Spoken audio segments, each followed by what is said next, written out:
দর্শক, আপনাদের সকলকে সৎসাহে। আপনারা জানেন আমি জগৎগুরু তত্ত্বদর্শী সন্ত রামপাল মহারাজের শিষ্য। সন্ত রামপাল মহারাজের জ্ঞান প্রচার করাই আমার উদ্দেশ্য। আমার চ্যানেলের মূল উদ্দেশ্য হচ্ছে সন্ত রামপাল মহারাজের জ্ঞান প্রচার। আমার অনেকগুলি চ্যানেল আছে।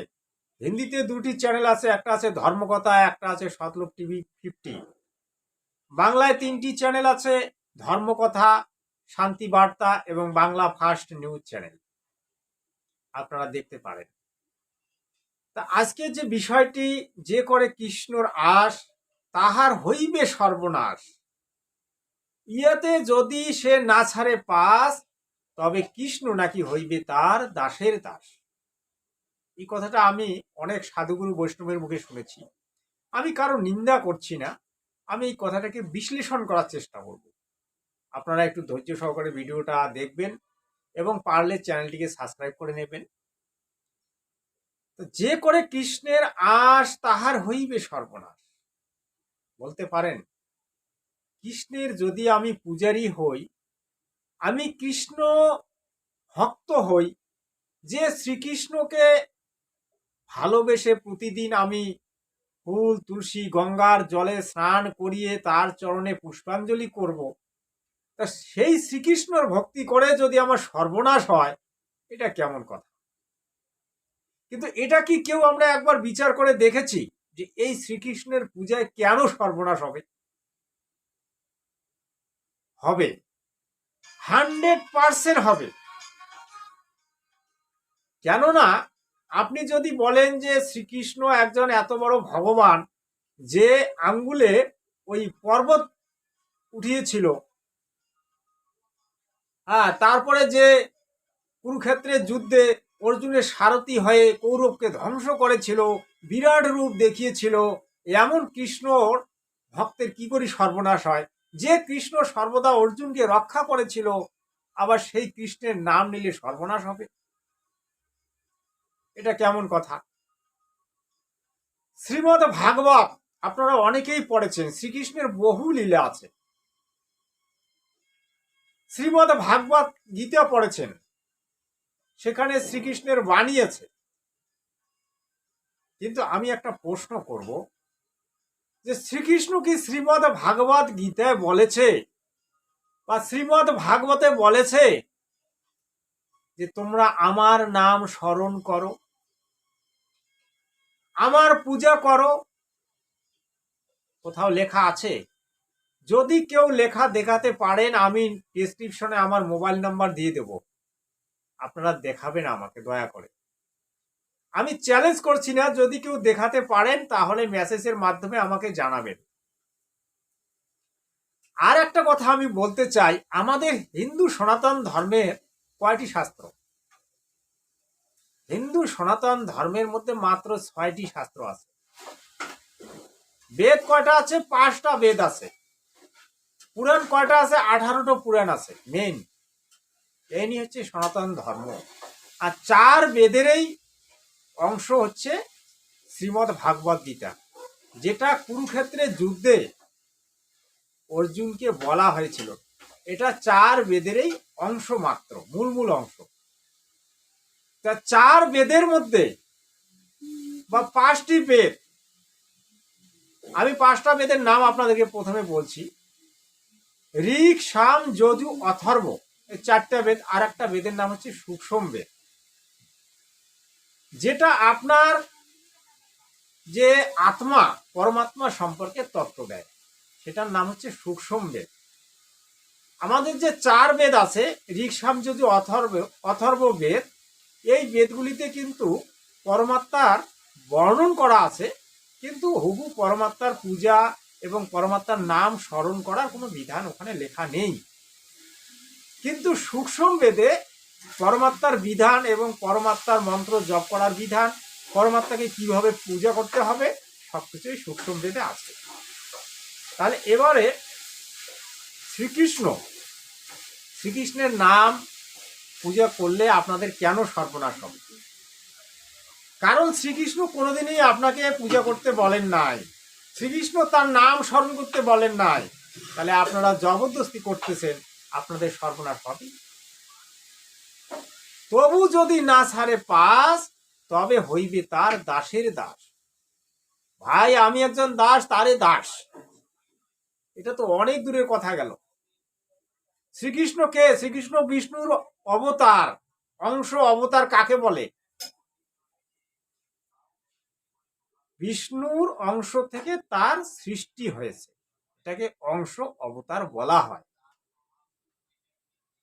তা যে কৃষ্ণ কোনোদিন বলেন নাই যে আমার পূজা করো, আমার নাম যজ্ঞ করো, আমার নামে আপনারা একদম উপবাস থাকো, ব্রত করো, সেই কৃষ্ণের পূজা যদি আপনারা করেন, কৃষ্ণ কি আপনাকে আশীর্বাদ দেবে না অভিশাপ দেবে?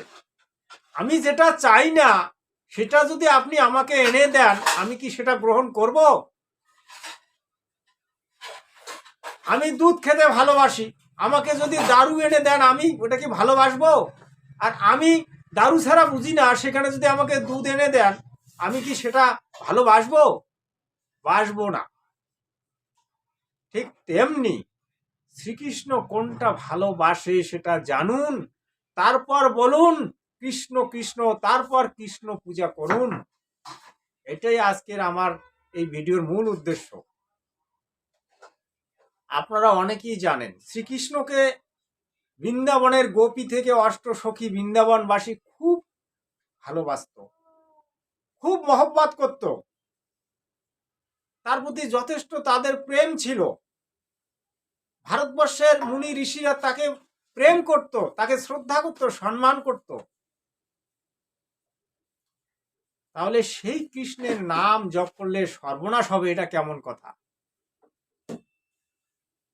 তাই আপনারা মাথার মধ্যে একটু বুদ্ধি লাগাবেন যে শ্রীকৃষ্ণ নাম স্মরণে আপনার না তো কোনোদিন পাপ মুক্তি হবে, না কারো হয়েছে, না আপনার হবে।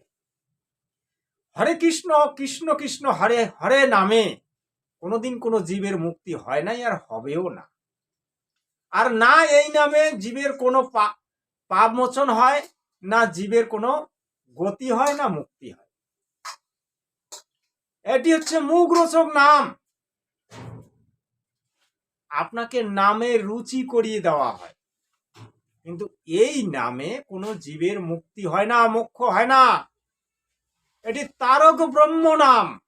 তারক শব্দটাকে আবার বুঝুন, তারক ব্রহ্ম নাম। তারক শব্দটার অর্থটা বোঝার চেষ্টা করুন, তারপরে ব্রহ্ম শব্দটাকে বোঝার চেষ্টা করুন, তারপরে নাম শব্দটাকে বোঝার চেষ্টা করুন।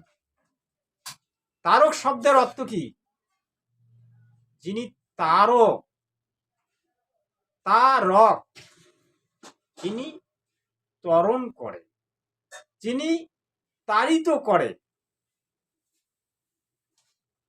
তাহলে কি বোঝা গেল?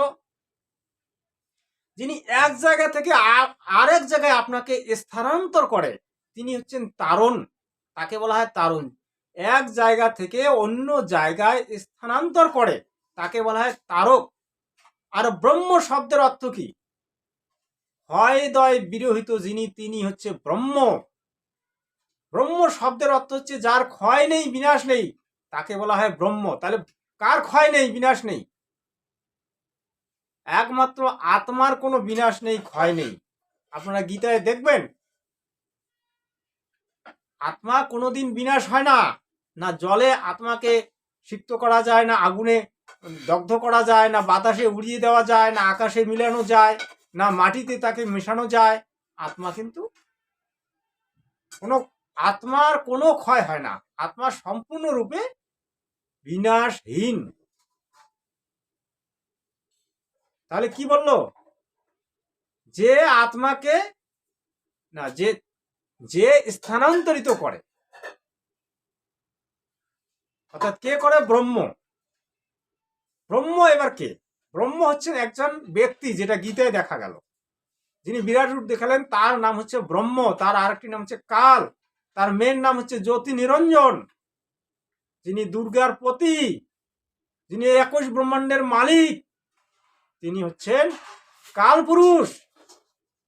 সেই কাল পুরুষের নাম হচ্ছে ব্রহ্ম। তিনি কি করেন? আমাদের জীবাত্মাকে এক দেহ থেকে আর এক দেহে স্থানান্তরিত করেন, তিনি হচ্ছেন ব্রহ্ম। আজকে আপনি মানুষ হয়েছেন, আপনি যে মানুষ জন্ম পাবেন এমন কোনো গ্যারান্টি আছে? কার্ড আছে আপনার কাছে? কোনো কার্ড দেওয়া আছে? কোনো সার্টিফিকেট কোনো সাধু মুনি ঋষি দিতে পেরেছে আজ পর্যন্ত? কেউ কোনোদিন দিতে পারেন নাই, আর পারবেনও না। তাই ভক্তগণ, আপনাদের কাছে অনুরোধ, আপনারা একটু নিজের বুদ্ধি খাটিয়ে দেখবেন যে আমাদের বেঙ্গলে হরে কৃষ্ণ কৃষ্ণ কৃষ্ণ হরে হরে, হরে রাম রাম রাম হরে হরে। কিন্তু কোন বেদের মধ্যে কি হরে কৃষ্ণ নাম লেখা আছে? কোন 6টি শাস্ত্রের মধ্যে কি লেখা আছে? 18টা পুরাণের মধ্যে কি লেখা আছে? যদি লেখা থাকে তাহলে দয়া করে মেসেজ করে দেবেন, আমি আপনার সঙ্গে কথা বলবো। ভাই অমুক জায়গায় লেখা আছে বেদের মধ্যে। আমি কিন্তু ওই 6টা শাস্ত্র, 18টা পুরাণ আর ওই 5টা বেদের মধ্যেই দেখতে চাই। আমি অন্যান্য ওই চৈতন্য ভাগবত, চৈতন্য চরিতামৃত, এগুলো পরে লেখা হয়েছে কোনো কোনো পণ্ডিতের মাধ্যমে, যেগুলো নিজের মন গড়া, ওগুলোতে আমি কোনো প্রমাণ মানব না। আমাকে অথেন্টিক প্রমাণ লাগবে, যেটা ভগবান নিজে মুখ থেকে বলেছে। ভগবান নিজের মুখ থেকে কি কি বলেছে? 4টা বেদ, একটা গীতা, 6টি শাস্ত্র।